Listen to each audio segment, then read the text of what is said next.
কলকাতার সেন্ট জন চার্চ আমরা ঘুরতে গিয়েছিলাম। কারা কারা আমার মতন ঘুরতে গিয়েছিলে? আমি ফার্স্ট গেলাম, গিয়ে ভীষণ ভালো লাগলো। চার্চের সব কি সুন্দর দেখো, মূর্তিগুলো ডিজাইন করা, পাথরের সব কাটিং করে করা আছে।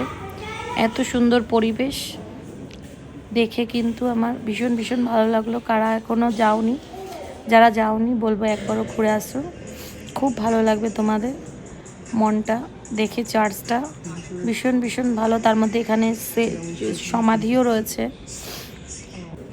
আর এই যে দেখো সবাই, ঠিক আমি চার্চটা দেখে মনে হলো যেন কোনো ইংলিশ যে হলিউডের যে হররেবল ফিল্মগুলো হয়তো চার্চ দেখায় না, কিরকম একটা গিয়ে ফার্স্টে দেখলাম, একটু ভয় লাগছিল। তারপরে দেখলাম কি সুন্দর লাগছে, কি সুন্দর সাজিয়েও ছিল 25শে ডিসেম্বরে। কারা কারা গেছো কমেন্টস করো।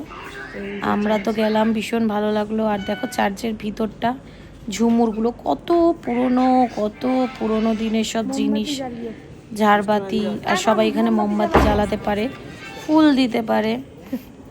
আমরা তো মোমবাতি জ্বালিয়েছিলাম, ফুলটা অবশ্য দিইনি। ওখানে ঢোকার পথে কিনতে পাওয়া যাচ্ছে। আর পার্কিংয়ের ব্যবস্থা আছে ভেতরে, যারা গাড়ি নিয়ে আসতে চাও আসতে পারো, আর বাইক নিয়েও আসতে চাও আসতে পারো। পার্কিংয়ের ভিতরে ব্যবস্থা আছে, পার্কিংয়ের টাকা আলাদা লাগে। আর সাজিয়েছিল ছোট টুনি লাইট দিয়ে, ফুল দিয়ে, দারুণ লাগছিল দেখে।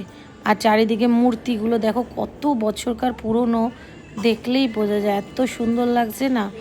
আমার দেখে পুরনো দিনে মনে হচ্ছে ফিরে যাচ্ছি, এত সুন্দর লাগছে। জাস্ট যীশু খ্রিস্টের যদি একটা মূর্তি থাকতো অসাধারণ লাগতো, আরও মানে সুন্দর লাগতো চার্চটা। ব্যাস ক্রসগুলোই ছিল, আর এরম বসে থাকা প্রার্থনা করার জায়গা।